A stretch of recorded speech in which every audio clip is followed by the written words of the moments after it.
Ever heard of Napster? It introduced peer-to-peer file sharing of MP3 music files free of charge. Was it legal? Or was Napster breaking the law? Hi and welcome back to the channel and to the series that I like to call the Case Files.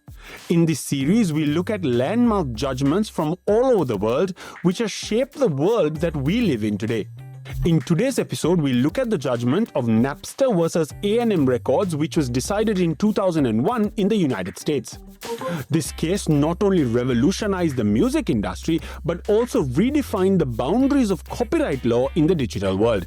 Let's get started. The late 1990s and the early 2000s was a revolutionary time for music fans.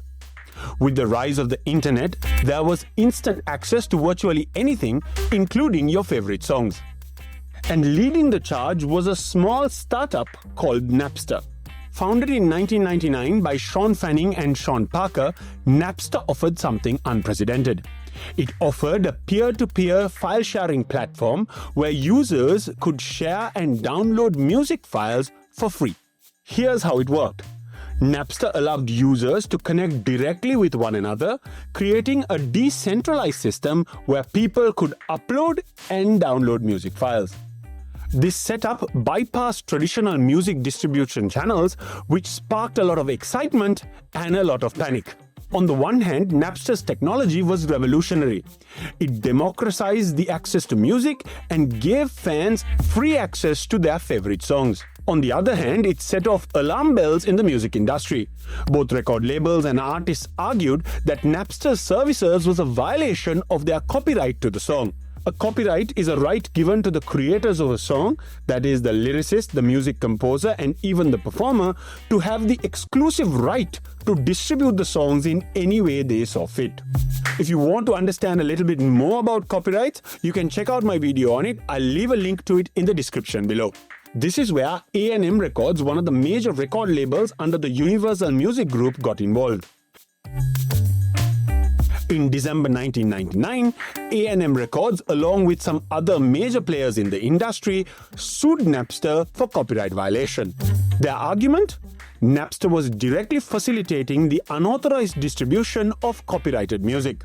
Napster, however, argued that they weren't directly infringing any copyright. Instead, they likened themselves to companies like Sony, which created tools like VCRs that users could use for legal or illegal purposes. They argued that they simply provided the platform and it was for the users to choose how to use it. So at the heart of this case, there were two questions that needed to be answered. Number one, did Napster's operations amount to copyright infringement based on the principle of vicarious liability? Number two, were they liable of secondary infringement by facilitating user behavior? Vicarious liability is this concept in law where one person is held liable for the actions of another.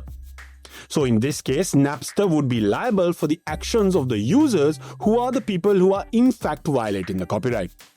A good example of vicarious liability is when employers are held liable for the actions of their employees. Secondary infringement, on the other hand, is when you are found liable for facilitating somebody else to violate copyright.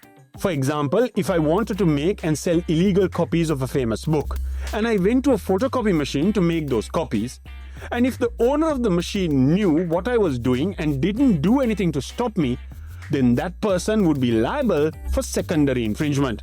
That is, he would be liable for helping me violate copyright. The plaintiffs, A&M Records, provided some very compelling evidence. They showed that Napster's users were using the platform to share copyrighted music without permission.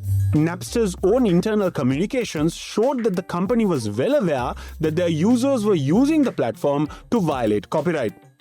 In fact, they marketed themselves as a way to share popular music. In 2001, the Ninth Circuit Court of Appeal delivered a crushing blow to Napster. The courts ruled that Napster was indeed guilty of vicarious liability and contributory infringement.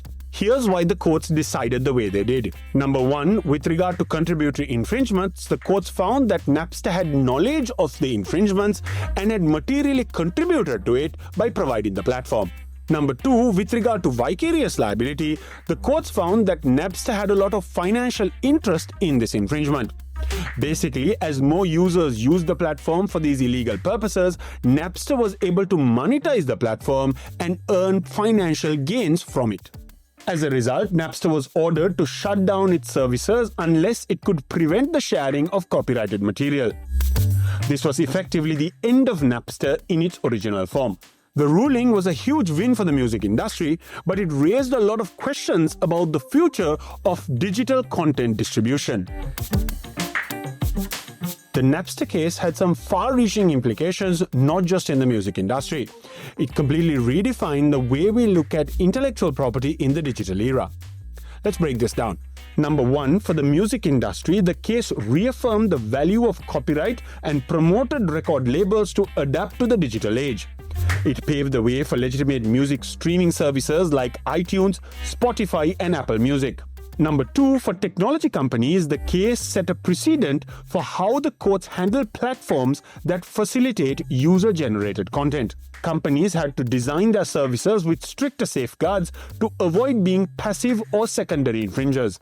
Number 3, for consumers, while Napster's demise disappointed millions of users, it also showed the demand for convenient, affordable digital music access.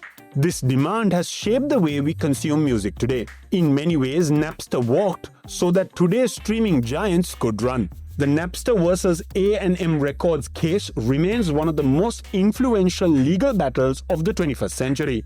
It marked the collision of old-world copyright laws with the new digital frontier.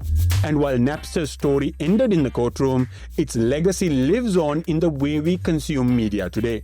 What do you think? Was Napster simply ahead of its time, or was it rightfully shut down? Let me know in the comments below. And if you like this video, please do consider liking the video and subscribing to the channel. I'll see you in another episode. Take care. Bye.